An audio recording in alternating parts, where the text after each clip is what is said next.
2NURFM News for our sponsor, Cartier Jewellery. Always unique, always quality. Toronto Town Square. It's 1 o'clock. Good afternoon. I'm Edie Diemar with 2NURFM Hunter News. Newcastle Railway supporters are out in force today in a bid to halt the Boxing Day removal of the line. The demonstrations come as New South Wales government announced they would keep the physical tracks in place but still cut services to Newcastle Station and remove the boom gates on Stewart Avenue and Merewether Street. Greens MP David Shoebridge says leaving the tracks is a ploy by the government. It's little more than a charade from the government. They shut down the railway lines, they put no trains on it, they rip out the points, they take out the infrastructure, they flog it off to the Hunter Development Corporation, and then they say to the people of Newcastle, oh, because we're leaving the actual physical rail lines down, we're not closing the railway line. Nobody believes that. Nobody believes that's good faith from the government. It's a charade and nothing more. Plans to move sand dragged from Swansea Channel to restore the dunes in front of Belmont Golf Club has been met with support from community groups. The productive reuse of the sand comes after last year's dragging was highly criticised when the sand was dumped in a 6-metre pile on Elizabeth Island. Hunter chairperson of the New South Wales Boat Users Association, Frank Downing, says the improvement is a step towards a permanent solution. We've got a window of opportunity now with the channel which will be usable by the deeper draft boats, and we've got the opportunity now too to negotiate with the government to put in a long-term maintenance program, because if regular maintenance is carried out, the need for major dredging will be very much reduced, if not eliminated. 4 lifesavers responsible for saving a group of ski paddlers who became stranded in waves up to 3 metres last month have left Redhead Surf Club lifesaving in need of a new inflatable rescue boat. Lifesavers Tim Ford, Mark Eye, Chris Bird and Jeff Rodway were presented New South Wales Rescue of the Month awards for their efforts, but are now on the hunt of a new vessel after the rescue boat capsized during a mission. The club says while the public has dug deep, more donations are needed to cover the $20,000 damage bill. Those wishing to donate can call 4942 6633.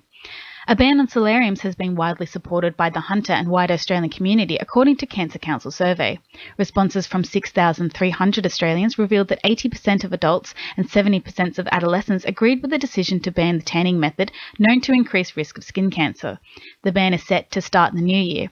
Cancer Council Regional Manager Shane Connell says the ultimate goal is an attitude change towards cosmetic tanning.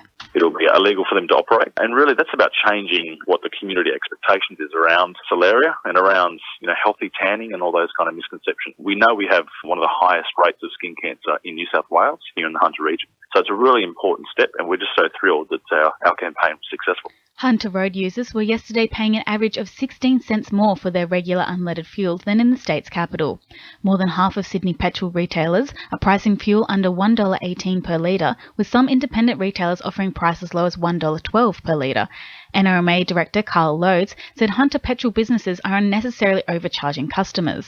People are paying more in the Hunter, and it is unreasonable. The only reason it's happening is because they can. Petrol stations and oil companies are charging more in the Hunter than in Sydney just because they can. It's not fair. We want to see more reasonable pricing here in the Hunter. You don't necessarily need to match Sydney, but we'd like to see it come down to under $1.20 per litre.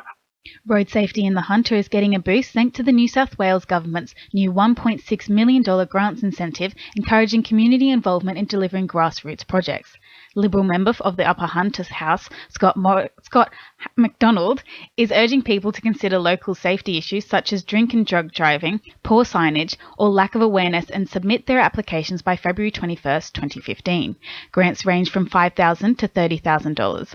The initiative is building on the government's package of safety measures, including a website, information hub for parents and kids, and young adult driver courses. An ice machine in Swansea has been threatened by council for the second time in 2 years. Lake Macquarie Council says the machine is operating outside the obligations outlined in its development consent, but has not yet asked the business owners to cease operation. It is believed council received a noise complaint from a nearby resident.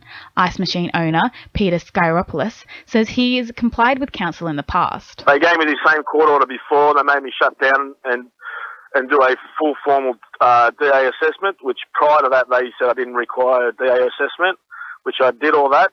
I shut the machine down for over 7 months, 8 months.